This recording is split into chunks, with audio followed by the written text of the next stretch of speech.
first written book on human rights was 1796, Rights of Man by Thomas Paine. That was the first book. That was the first book. This book never discussed anything about the rights of women. 1796. So there was another book which came out, Rights of Women by Mary Wollstonecraft.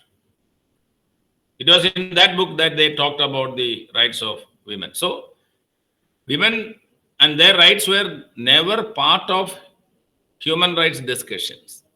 And if you look at our mythology, Mahabharata or Ramayana or in Hammurabi's Code of Law and so on, anciently, rights of women were never discussed. Women were historically, in most of the societies, were objects. I repeat, women were objects owned by men, like slaves, dancers, devdasis as wives. Women were owned by men as slaves, dancers, devdasis, and as wives. The situation historically in Kerala was no better. If you look at the Kerala society, though you may find that Kerala society is very progressive today in terms of education or in terms of other human development indices, historically, Kerala society was once referred to by, Vivekananda as a mental asylum, where there are institutionalized and structural forms of human rights violations, particularly in the basis of caste. And in the caste system, women were the worst sufferers. So women in Kerala were considered to be objects owned by men, and these women were slaves, they were dancers, they were sexual objects, they were devdasis, and they were wives. They were wives owned by men. So they never, possessed any of the rights that men in the society possessed. If you look at the punishment meted out to men and women, women were always subjected to, more punishment than men in Kerala. That was the case in most of the societies. You see, that was in Mahabharata, when Panjali was undressed. Others were not undressed, it was Panjali who was undressed. So, historically, therefore, human beings were never given any kind of attention. Kerala has a very high literacy rate in the country. But when educational institutions were first started in Kerala, the first educational institution in Kerala was by the missionaries in the 17th century. And that educational institution did not admit girls. Girls or women were admitted to the educational institutions only in the 1930s. Still then, women had no education. And moreover, when education was introduced in Kerala, the purpose of that education was to train women in managing the household, managing the kitchen, and managing rearing children, bringing up children. So that was the purpose of education when it was introduced in Kerala in the 17th and 18th century. First of all, they were not admitted to educational institutions. Only later they were admitted. Of course, some people could get education outside. So this was the general picture. So therefore, if you look at the socio-economic domain of Kerala, all categories of women were subjected to different restrictions and human rights violations. They were subjected to all kinds of human rights violation and exploitation. That was for sure. If you look at some of the social practices, for example, if you see, Kerala was a caste-ridden society historically, and the Brahmins or the Nambodiris were the upper caste. And in the Brahmin family, it was a patriarchal family. There is a very misunderstood notion that Kerala was a matriarchal family and therefore women had a greater role in that matriarchal family. But if you go by the caste, you will see matriarchy prevailed primarily among the Nair community of Kerala. But in most other communities or caste groups, it was patriarchy. Particularly among the Nambudiris or Brahmins, it was a male-dominated patriarchy. In the Brahmin community, only the eldest male member of the Brahmin family could marry. Uma Chakravarti and others talks about that. Only the eldest could marry, and women could not marry at all. So women could not marry, and even if they married, they led a very prison life. They were known as Andarjanam. You know what is the meaning of Andarjanam in Kerala? It means people inside the house, or people always living inside the house. So in Nambudiri families in Kerala, women always used to live inside the house. They never moved out. Only on a very rare occasions. Accompanied by men, only they could move out. It is like, some of the Taliban saying that only, women can go out only with the escort of a male member of the family. So that was the situation of the Andarjana or Nambudiri women in Kerala's upper caste Brahmin families. And even if they went out, Andarjanam was supposed to stay inside the house. And even if they went out, their travel was limited to the temples or to that of immediate relatives. And that has to be accompanied by a maid servant. You see, Andarjanam. So women in Kerala, even in upper caste family, used to be one who stayed inside the house, who led a prison life. That was the case of an ordinary upper caste woman. So even upper caste women in Kerala historically were looked as reproductive instruments of their caste. You see, they were only important in terms of maintaining the family tradition as reproductive agents, or their only duty was to give birth, so that the family, the tradition, the generation, the family parampara is maintained. And that was the case of the upper caste, and lower caste women were essentially laborers and sex entertainers. That was the, kind of situation in Kerala past.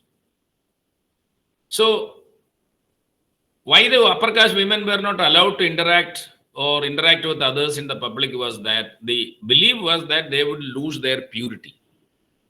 So, there were very strong restrictions.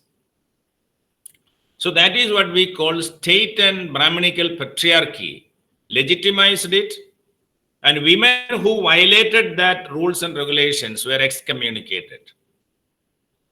In a sense, an adult Nambudiri woman or Brahmin woman was not supposed to talk to other males. It is almost similar to the Taliban orders about the life of women in some other situations. And their only duty was to take up household duties. They have to do all the household duties, cooking, cleaning. They would start doing their household activities by the age of 8. You see? So, they started doing all kinds of activities by the age of 8. And their major duty was to, pray for the serve men, cook food for them. And even they used to take food only after the male members of the family took food. So these are all human rights violations.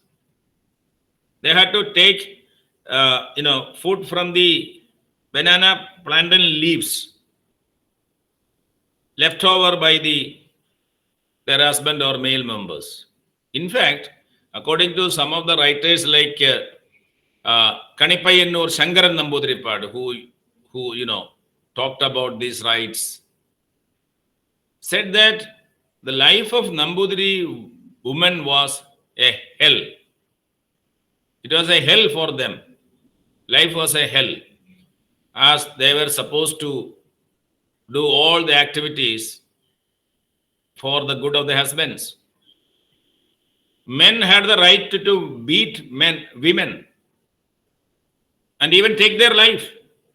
Male members of the family in Kerala in the past had the right to beat women and even take their life.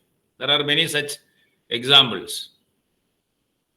And if somebody happens to be a widow, then life is real hell for them. They cannot remarry. Widows never had the right to remarry. Only later the widow marriage act was passed. Some of you might have heard about Tiruvadira, a traditional art form in Kerala. The women used to dance, accompanied by song and so on.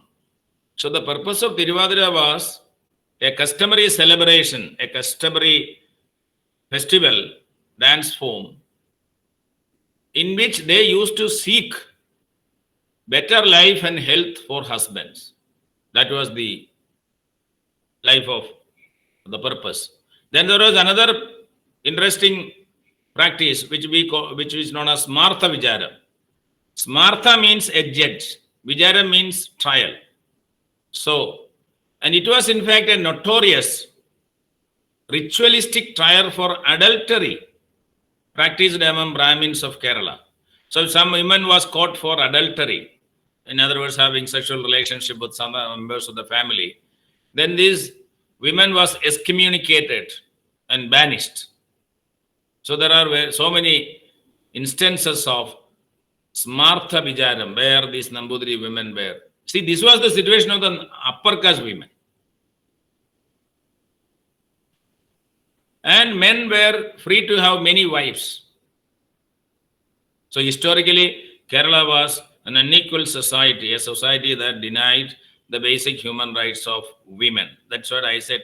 Historical scenario was this. And next to Nambudiri women, it was the, Shudra women. Or in other words, we call the Nair community, another prominent Hindu community in Kerala.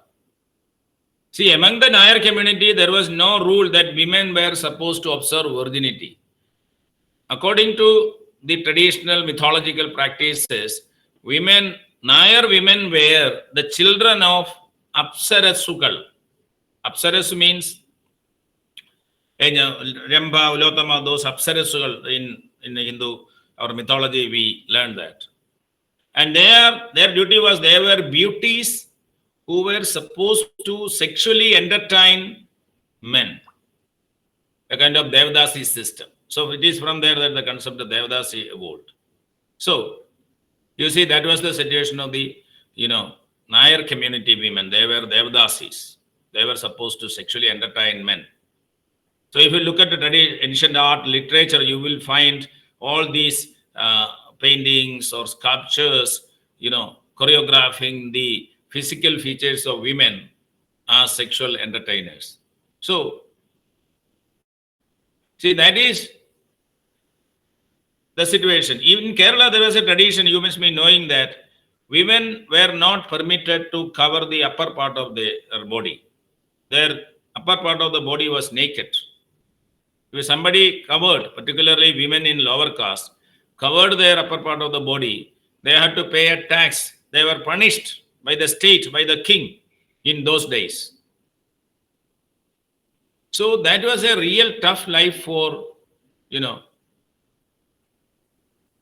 women in Kerala. So there was a particular tradition, Pulapedi. Pulapedi means if an upper caste woman happened to see or interact with a lower caste man, then that woman could be excommunicated, means socially boycotted, removed from the community.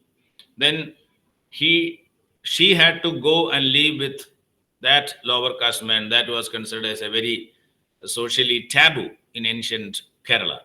You see, women they led a prisoner's life. They were in hell, doing all kinds of activities entirely under the mercy of women. So, in fact, it was a slave life for women. No, in slave life, what is the value of the slave? Or in other words, what was the value of a woman in Kerala society in the past? History was the labor that they do, That is the value. Apart from the labor that they do, they have no significance. Right? So, separating family members or excommunicating or communicating or giving punishments and doing all kinds